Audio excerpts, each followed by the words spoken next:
I want to look at a couple of specific words today and then some more, I'm sure. But the first one, it happened, you're going to, pardon me, we're going to see it lots and lots and lots in the whole book of Hebrews. Uh, the word therefore. I don't want to become where every time we see therefore we got to stop and make a big deal about what is it there for. But I probably am going to be that guy because the reason that word is there is because the Hebrew writer is building a case. Uh, I think the overriding theme of the case is that Jesus is greater than. And we're in chapter 4, really toward the end of it. And the Hebrew writer, he last time we talked about the word of God is sharper than any two-edged sword, and it divides the thoughts and attitudes of the heart, and God sees it all, and we will give an account. And then he says, therefore, and then he talks about the high priest. He throughout the entire book of Hebrews, he writes about the high priest 18 times. That seems like a lot. We've seen 2 of them in chapter 2, verse 17. For this reason, he had to be made like them, and he's talking about Jesus, fully human in every way, in order that he might become a merciful and faithful high priest in service to God, and that he might make atonement for the sins of the people. And then the first verse of Hebrews 3, therefore, there's that word again, holy brothers and sisters who share in the heavenly calling, fix your thoughts on Jesus, whom we acknowledge as our apostle and high priest. Now, we're in Hebrews chapter 4, verse 14. Therefore, there it is again. You just look at the whole case that he's laid out. Since we have a great high priest, and by the way, as Gentiles, most of us don't have I don't know how we could have the same kind of resonance with the idea of, or the mention of, our high priest as a first century Jew would have had. And you can study the role of the high priest. It basically comes down to, in its strictest and purest sense, the high priest was to represent the people to God. And one of the biggest things that this high priest did on the Day of Atonement was to make the sacrifice for Israel's sins for that year, and representing God to the people in this, or the people to God in this way. Well, okay, for us, high priest, that's a big deal. And really, that's probably enough. Although I will say, by the time Jesus was born, the office of high priest had become less spiritual and almost entirely political. And that's the way Satan works. He takes legitimate spiritual things and he just bends them. See, the high priest didn't move from being the spiritual leader of Israel to being the political leader in one step. It was inch by inch over time. Don't have to tell you. That's one of Satan's favorite tactics. If he can take a bridge an inch at a time, he'll do it. Okay. Therefore, since we have a great high priest who has ascended into heaven, and okay, it's not like he's leaving no room for misunderstanding who he's talking about. This is Jesus. After his resurrection, 40 days later, he ascended to heaven. Okay. Jesus, he goes on, the Son of God. And then this, let us hold firmly to the faith we profess. Since we have a great high priest, let us hold firm. Pardon me, I'm feeling more like Foster Brooks all the time. Let us hold firmly to the faith we profess. I've already confessed to you that I struggle in the area of trust and faith. Not on the intellectual side. I mean, I intellectually believe. I really do. I'm fully convinced. It's on the, I guess I'd say, the emotional side, where I'm like that dad. Jesus and Peter, James, and John come down from the Mount of Transfiguration. You know the story. I talked about it a bunch of times. Once begs Jesus to heal his son because the apostles couldn't do it. And Jesus said, do you believe I can? And he said, I believe, help me in my unbelief. And that's where I find myself.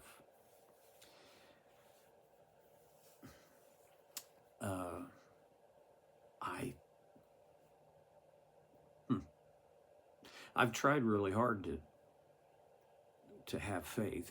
Which is in itself a little bit of an oxymoron. Try harder to have faith. Faith is releasing trust.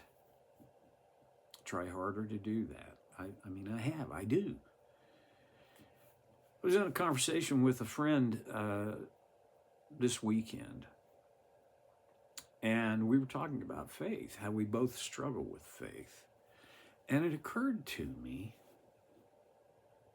is it possible that it's not that I need more faith. I've got enough faith. Jesus said, it only takes faith the size of a mustard seed. And you can tell this mulberry bush to go, be planted in the sea, which obviously was a little bit of an or a hyperbole, and I don't know, a little bit of an outrageous statement, but maybe I think I've got a mustard seed faith. Maybe, just maybe, I don't have this all figured out. If you got it figured out, I would really appreciate hearing from you, because, and I don't mean that in a sarcastic way. I'm sincere about that.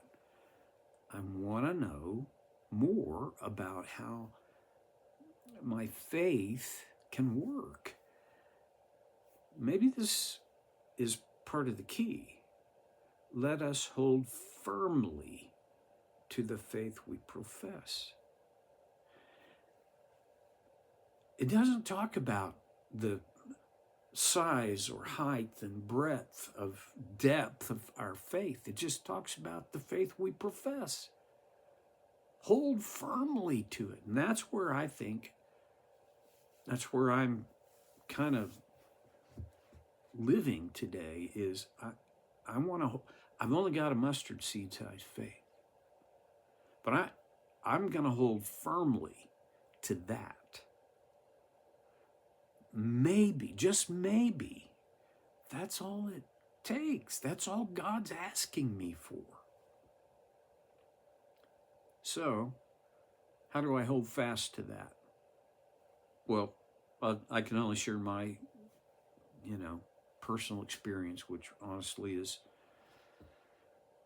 well, there are others who have greater experience than I do. I'll just put it that way. Here's what I know.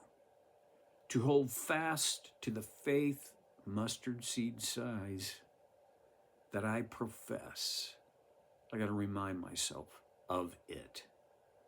Two things at least, maybe three. One, that I have it. Two, what is my faith? Who do I put my faith in? It's Jesus. For what? I mean, the list could be pretty long, but it comes down to two things. What he has done for me by saving me, and what he is doing for me to provide for me. And often I need to remind myself of how he has provided, how he has saved me. I've talked about this before, but I'm going to talk about it again. It's a valid practice to kind of push the noise of the world aside and go back in your memory to the moment you knew you were saved. I've told you, my story as probably a 10-year-old kid coming up out of the water. I've felt a lot of really great things since then, but I've never felt anything like that. I need to go back to that in my memory, re-experience it, meditate on it. I also need to go back to times that I reaffirmed my faith, because for me,